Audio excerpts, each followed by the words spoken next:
family, what's good? This is your girl, Anne the Bronze Goddess, and it's time for another strawberry letter. Today is actually the final letter this week. I hope you guys have enjoyed this week of strawberry letters. I've gotten quite a few responses and comments and video responses and replies and all that kind of stuff. So I really hope that you guys have taken a lot from them and just enjoyed them this week. And I hope that I've been helpful to the writers of the letters, and for a lot of you who are going through similar situations, that you were able to take some of the advice that I was giving you guys this week and applying them to your life. And as always, if you had written me a strawberry letter and I haven't had the opportunity to do your letter, you can always pray. You know, prayer is something that I recommend in every single strawberry letter. So I definitely suggest that you pray, because if you can't get to BG, you can always get to GOD. Okay? Anywho, with all that being said, girl, get to the point. Let's go get it. Right after I graduated college, I moved back home and I started researching love online. I met my husband online. We met very soon after chatting online. He was not my type of guy and I was not attracted to him. The thing that I admired about him is that he was a nice guy, a true gentleman. Insanity is doing the same thing over and over and expecting a different result. I had decided to give him a chance. Obviously, none of the previous relationship had worked out, so I decided to step outside my box and try something different. Throughout our relationship, I could never really remember there being any chemistry or passion. To me, it was pretty lukewarm. He is an introvert, very quiet, shy, laid back, passive, and nonchalant. Me, I'm the exact opposite. They say that opposites attract, but, you know, he was a virgin when I met him. Obviously, I took his virginity. He had never been in a relationship before, never been in love, never even had his first kiss. We dated for 5 years before we got married. I married him because I did not want to enter into temptation. I didn't like the idea of shacking up, fornicating, or having kids outside of wedlock, and after 5 years of dating, we were headed in that direction. When I married him, it was more based off of a checklist than actual love. No kids? Check. College? Check. Virgin? Check. Career? Check. I always told myself that I'm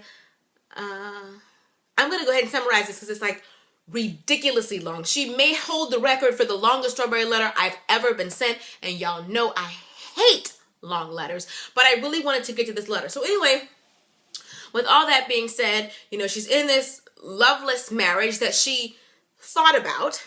She entered this whole thing with her head and not her heart. And right before she met her husband online, she met another guy that she liked. She clicked with him on every level and all of that, but he was actually in the military and he wasn't living in her city. So she ended up kind of settling for her husband. But this was the guy who she felt the sparks and all the bells and whistles for. So anyway, she's been with her husband for all of these years now. And what she did was the old guy, the old flame, actually came back into her life. She asked her husband if it was okay for her to meet him, and her husband agreed. She said she wanted to be very open and honest with him. So her husband agreed for her to meet her old flame without him, and she did. She ended up meeting with him, and they talked all night. It was this time never passed or anything like that, and they started talking and texting and all of that, and she ended up having an affair with him. An affair that she admitted to her husband, and he almost instantly forgave her for. Now, she still has feeling for this other guy, and she eventually became pregnant with her husband's baby. And she's saying now she's just in a very difficult position because she's in a loveless marriage, and now she has a child to think about, but she can't stop thinking about or being in love with the other guy. And she's asking me, what should she do? Girl, this is messy, okay? I can't see you as the victim in this story. I really can't. The only victim that I see in this story is your husband, and maybe possibly, you know, your daughter, your child, because you went into this thinking everything through. You knew that you didn't love him. It doesn't sound like you love, or maybe you love him, but we aren't in love with him. But to marry him with no passion, you said, you know, when you guys are intimate, like you just, there's nothing there. There's no passion there, and you knew that. You went according to a checklist. You said, you know, he didn't have any, he had a good career, he had his degree, he was this, he was that, and you just checked off a list. You knew that you were entering this loveless marriage. And I also want to mention that she said one day after dating him for 5 years, you know, she rolled over and asked him, so you're going to marry me or what? and he actually took her down to the courthouse, and they made it official right then and there. So you're saying even there was no proposal, there was no engagement. You're saying everything about this man and everything about this relationship was not what you imagined it to be. But my whole thing is, you were a willing participant in all of this. Nobody was holding a gun to your head and making you be with this man. So I can't see you as the victim. You chose this life. You chose to do this. You know, in the beginning of the letter, you were saying that, you know, you knew right away once you met him that he wasn't really your type, but you decided to think outside the box and still give him a chance. You didn't owe it to him. You weren't doing him any favors, and you still aren't doing him any favors being with him, knowing good and well you don't really have any feelings of love like that for him. You're talking about how much passion you have with the other guy, and even though your husband has forgiven you for the affair, you can't stop thinking about him and all of this. I don't know if you wrote me expecting me to tell you to follow your heart, because I'm not going to say that. You're married. You chose this life. And I know a lot of you are going to disagree with me about that, but I think that if you leave your husband for this other guy, I just don't see that God would bless that. To bless the dude that you had an adulterous affair with. I just don't see. God don't bless no mess. He's not the author of chaos, and that is chaotic. And you said the other guy has went on and told you, and the other guy, oh my goodness. So he went on to tell you that he doesn't think basically that God would forgive you because you didn't really love him, and God would forgive you because you guys never really were engaged and all this other stuff, and you know he loves you and he'd love your child and all this. So to me it sounds like you're still communicating with him. You need to cut off the lines of communication. You already had an affair with him. It's dangerous to be playing with fire. When are you going to actually own up to this is the life that you chose? If you do decide to split from your husband, I don't think it's wise to split from your husband just to be with the other guy. First of all, you don't know anything about the other guy. The grass always looks greener on the other side. You've never lived with him. You never even had a long-term relationship with him. All you know is that back in the day, when you guys first went out on a couple of dates, you clicked, you had chemistry, you guys talk and text and all that other stuff. Talking and texting is nothing compared to actually living with someone, seeing them day in and day out, seeing their ups and their downs, their good time and their bad times. You don't really know this dude as well as you think that you know him. And sparks and whistles, like, you have to get out of this fairy tale land. I'm a happily married woman, but I'm not in no fairy tale, okay? Sometimes love gets tough. Sometimes love is work. Sometimes there are very unsexy parts about being in a marriage or being in a relationship. It's not always going to be, you know, he makes me feel great. I feel like I'm on cloud 9 every time I talk. This is not high school.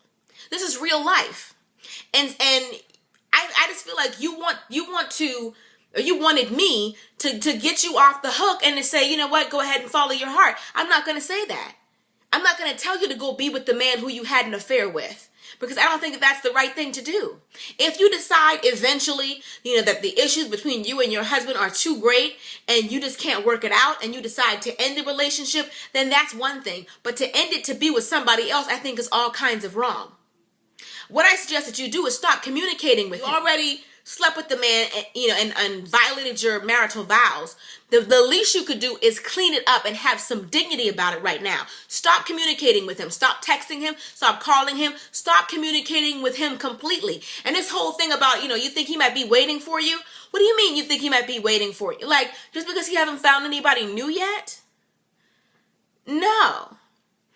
I think that you brought this on yourself, and now you're looking for the easy button. There is no easy button. This is the life that you chose.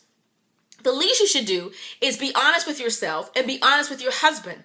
And nobody made you get into this. I mean, that's the whole thing I can't understand is that, you know, all throughout this letter, you're talking about how your heart is torn or whatever. You chose to be with this man 5 years. 5 years. Not clicking with him. Not having those romantic feelings with him. Not even one time having butterflies or even being attracted to him. That's what you said. 5 years, and then you roll over one day and say, so you're going to marry me or what? And he takes you down to the justice of the peace. Like, you asked for all of this. So there's only so much compassion anybody can have for your situation. Do I think that it's right for you to cheat on your husband? Absolutely not. Because he does not deserve that. If you weren't attracted to him, all this other stuff, you should have ended the relationship a long time ago. But that's neither here nor there. It's already happened. At this stage in the game, I say cut off communication with this other guy and work on your marriage.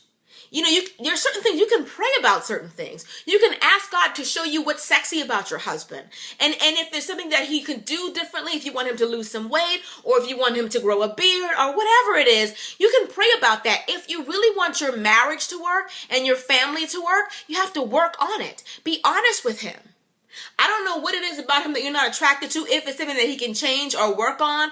I don't know what it is, but for the fact that you let it go for so long, I just don't see how you can get out of it without hurting him. If you tell your husband the truth, that's going to break his heart. That the woman that he met, married, loved, the mother of his child, never found him attractive, never felt bells and whistles, never felt any romantic feeling for him.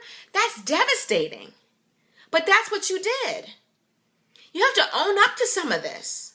It's not like poor you're stuck with this loveless marriage and you wish you could really be with this guy over here. It's not poor you. You signed up. You signed off on all of it. The only things you can do now is clean it up. Work on your marriage. If you do decide to end your marriage, I'm not a fan of ending marriages. Not until you have tried everything, especially when you have a child. Because that child deserves a chance at a real family. A real unit with a mother and a father. That child deserves that. So I would try everything. It doesn't sound like you've tried anything to me. He's not my type. I like this guy. Like, what have you tried with your husband? What have you guys talked about? What kind of counseling have you been to? What can you do to make that work? You're so busy focusing on the other guy. He is a distraction at this point. You need to remove him from the equation, work on your marriage, and try everything. And if it does not work and you decide that you want to end your marriage, then you end it, but not for someone else.